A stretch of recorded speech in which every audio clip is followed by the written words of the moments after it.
Assalamualaikum warahmatullahi wabarakatuh. Anak-anak kelas 9 yang berbahagia, berjumpa lagi dengan materi IPA. Untuk hari ini kita akan membahas tentang kemagnetan dan pemanfaatannya dalam produk teknologi. Materi ini akan kita bagi menjadi 3 subkonsep. Yang pertama adalah pemanfaatan medan magnet pada migrasi hewan. Yang kedua, teori dasar kemagnetan. Dan yang ketiga, kemagnetan dalam produk teknologi. Anak-anak, untuk materi pertemuan yang pertama, kita akan bahas tentang pemanfaatan medan magnet pada migrasi hewan, konsep gaya magnet, dan teori kemagnetan bumi. Marilah kita mulai untuk materi yang pertama, yaitu pemanfaatan medan magnet pada migrasi hewan. Pemanfaatan medan magnet pada migrasi hewan.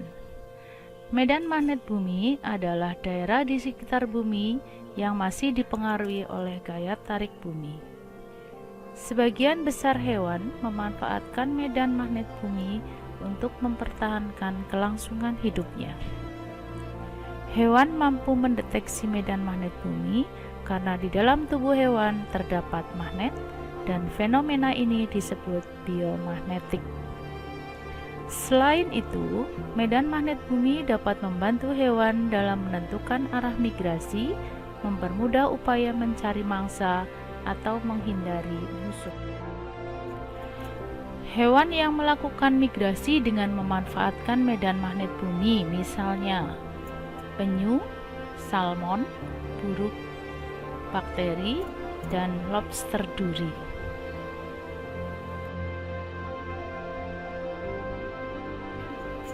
Sejarah magnet. Lebih dari 2000 tahun yang lalu, orang Yunani yang hidup di Magnesia menemukan batu yang istimewa karena batu tersebut dapat menarik benda-benda yang mengandung logam.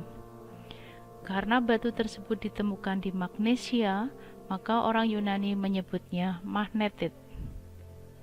Dari ciri-ciri yang ditemukan, selanjutnya benda-benda yang dapat menarik benda lain yang mengandung logam disebut dengan magnet.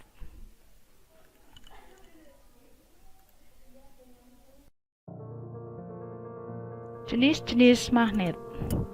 Ditinjau dari terjadinya, magnet dibagi menjadi 2 macam, yaitu magnet alam dan magnet buatan.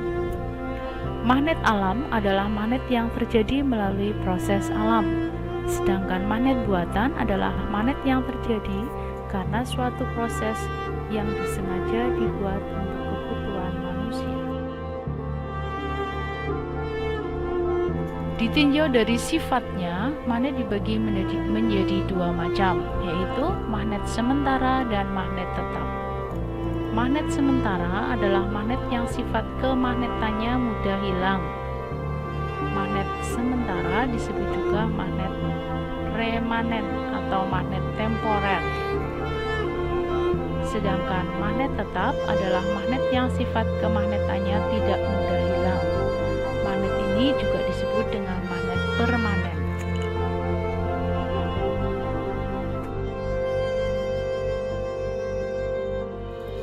Ditinjau dari bentuknya, magnet dibagi menjadi 4 macam. Yang pertama adalah magnet batang, yang kedua magnet jarum, dan yang ketiga magnet ladang, dan 4 magnet silinder. Konsep gaya magnet. Kutub magnet. Kutub magnet disebut juga ujung-ujung magnet. Memiliki 2 kutub, yaitu kutub utara dan kutub selatan. Sifat dari ujung-ujung magnet. 1. Memiliki gaya tarik atau gaya tolak paling kuat. 2. Dalam keadaan bebas bergerak selalu menunjuk arah utara dan selatan. 2 kutub sejenis tolak menolak dan 2 kutub berbeda jenis tarik menarik. Garis-garis yang menggambarkan pola biru kita sebut garis-garis gaya magnet. Garis gaya ini akan keluar dari kutub utara dan masuk ke kutub selatan.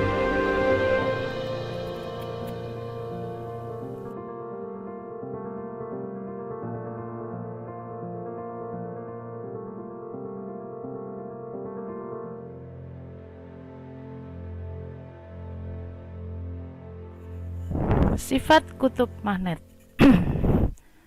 Kutub tidak senama akan tarik-menarik, sedangkan kutub senama akan tolak-menarik. Berdasarkan sifat magnet, bahan dibagi menjadi 3, yaitu bahan ferromagnetik, paramagnetik, dan diamagnetik. Bahan ferromagnetik adalah bahan-bahan yang sangat mudah dipengaruhi oleh magnet, misalnya besi, baja, nikel, dan kobalt. Sedangkan bahan paramagnetik adalah bahan yang dapat dipengaruhi oleh magnet tetapi tidak dapat dibuat menjadi magnet buatan, misalnya mangan, platina, aluminium, magnesium. Bahan diamagnetik adalah bahan atau benda yang sukar sekali dipengaruhi oleh magnet, misalnya bismut, antimon, seng, murni, raksa, timbal, perak, emas.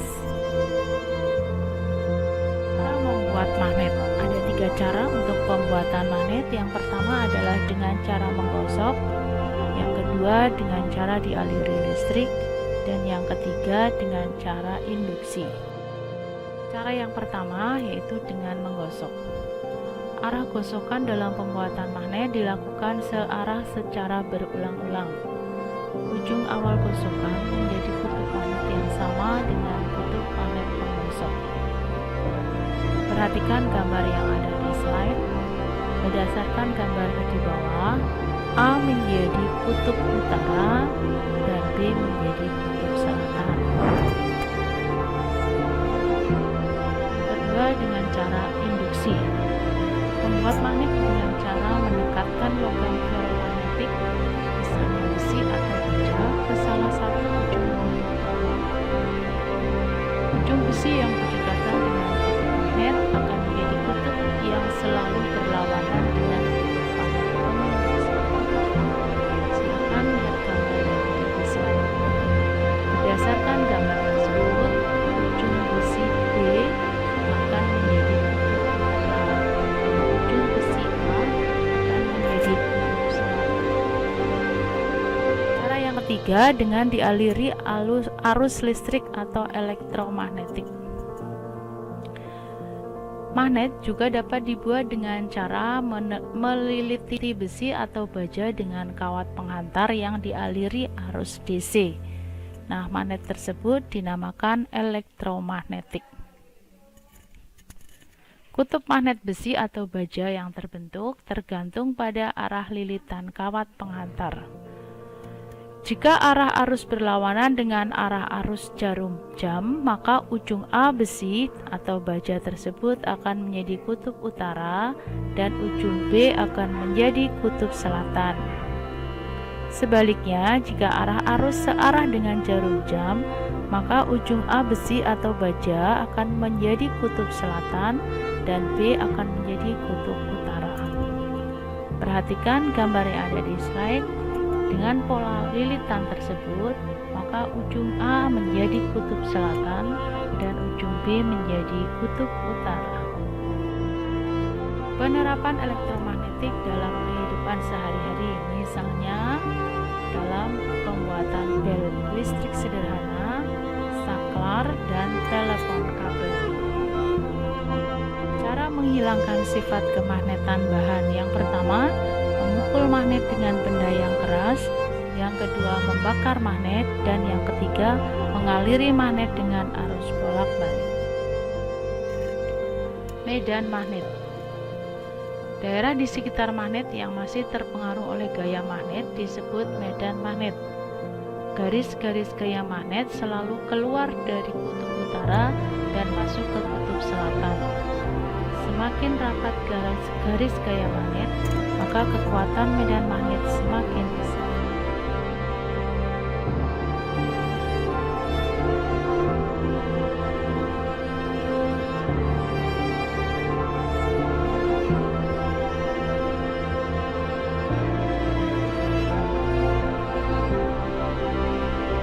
Induksi magnet. Medan magnet digambarkan dengan adanya garis gaya magnet. Kaidah genggaman tangan kanan menjelaskan hubungan arah arus dengan arah garis Berdasarkan kaidah ini, arah ibu jari sebagai arah arus, sedangkan arah genggaman keempat jari lain merupakan arah garis gaya magnet.